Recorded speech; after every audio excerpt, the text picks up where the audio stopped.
se zahvalim na lijepim riječima gradonačelniku Kumana gospodinu Bananovskom, koji doista je veliki prijatelj, koji je osobni prijatelj, ali i čovjek koji je doista pokazao kako se stvaraju ove hrvatsko-makedonske političke, kulturne veze. Ja se možda razlikujem od mnogih ambasadora koji su prodefilirali kroz Makedoniju i poslije 25 godina. Obično kažu za ambasadore da kada napuštaju zemlju, da napuštaju zato što su i da im je teže po to što su zaljubili u zemlju primateljicu. Moja situacija je nešto obrnuta. Ja sam došao zaljubljen u Makedoniju, jer dobar dio moga profesionalnog života tamo u 70. godina je bilo upravo bavljenje makedonskom kulturom, literaturom. Ja sam na univerziji u Osijeku predavao vašu kulturu i vašu literaturu i zapravo sve najljepše stvari koje su mi se na profesionalnom planu u životu događale su se upravo činjenicom što sam se bavio vašom kulturom i vašom književnošću, a onda je to u posljednjih 4 godine imao sam priliku da to svoje znanje, svoju ljubav, svoje emocije pretočim i ovaj političko-diplomatski koja, sami ste svjesni vremenima, tranzicijska vremena su teška vremena, borba za demokratske vrijednosti, evropske vrijednosti, standarde nisu laka. Ali ja vjerujem u budućnost Makedonije, vjerovao sam onda kada sam odlučio da se bavim i tom kulturom i tom literaturom i prije svega znači ljudima. I moje najveće zapravo bogatstvo posljednjih 4,5 godina je upravo poznavanje mnogo. Stekao sam od starih prijatelja, stvorio sam puno i novih prijatelja i upravo i gradonačelnik Kumanova kao predstavnik svih građana Kumanova također je jedan od onih ljudi koji će mi ostati u jednoj trajnoj uspomeni. Ja ću se vraćati u Makedoniju koja je sigurno ne bi, daj Bože, možda nekim drugim okolnostima i ponovo možda kao diplomat ili kao predstavnik nekih europskih komisija, ali ovo iskustvo doista je bilo, kažem, dragocjeno i ja se nadam i trudio sam se na svaki mogući način da se ne ponašamo paternalistički, nego da upravo ako prijateljski, partnerski i da pokušamo ove tranzicijske i ove dječje bolesti tranzicije, demokracije, da ih olakšamo i da pomognemo da Makedonija što prije postane punopravnom članicom kako Europske unije, tako i NATO pakta. Mi smo to uspjeli prije 2 godine, bili smo vrlo ponosni, to su posebni osjećaji i ja bih doista volio da uskoro za koju godinu podijelim te iste osjećaje sa građanima Makedonije, kada doista i oni toga dana postanu i normalno da bi se to ostvarilo potrebno su veliki napor mnogih reformi, ali ono što bi ja volio i ponovo poručiti, jer te reforme nisu neki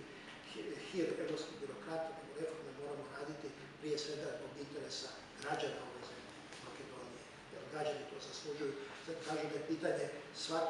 svake revolucije, svake vlasti je pitanje ljudske sreće. Što je više sreće, zadovoljstva, kod običnog građanina, onda možemo reći da je na vlast dobra, da je politika dobra i da je ta zemlja ima perspektivu. Ja upravo s te strane nakon 4,5 godine toga intenzivno bavljenja makedonskim, političkim i svim drugim odnosima i dalje sam veliki optimist i nadam se da će Makedonija prebroditi i izaći iz ove političke krize. Građanima Kumanova i inače građanima Makedonije doista želim puno sreće, uspjeha, zadovoljstva kako na svom ličnom, privatnom planu, ali tako upravo i na planu društvenog, javnoga, da doista Makedonija postane zemlja bogati, zadovoljni, sretnih ljudi koji se doista znaju smijati, znaju radovati, znaju i participirati upravo u onim vrijednostima u kojima ja samo osobno uživam, ali to uživanje nije potpuno ako ne podijelite sa drugima. Veze između Makedonije i Hrvatske su dugotrajne, one će se održati, one će funkcionirati i u buduće i nadam se da su građani Makedonije to osjetili i neki moj mali skromni prilog svim tim naporima da se te veze budu što je moguće sadržajnije, bogatije, raznolikije. U tome sam i veliki suport od mnogih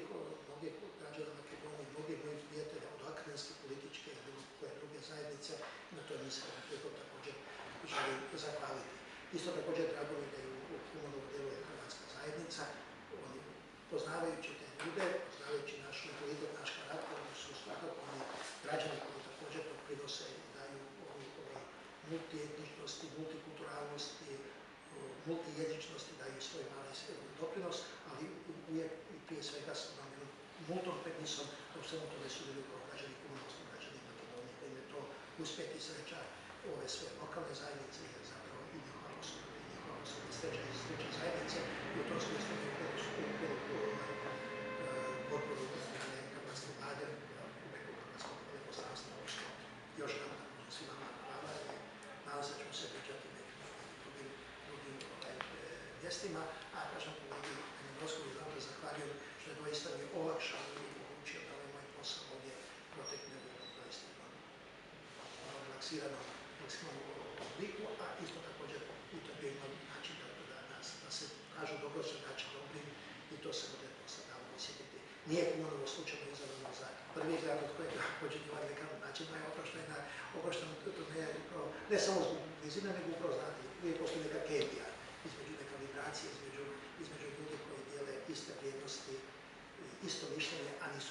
nisu nužno isto mišljenici. Ivan,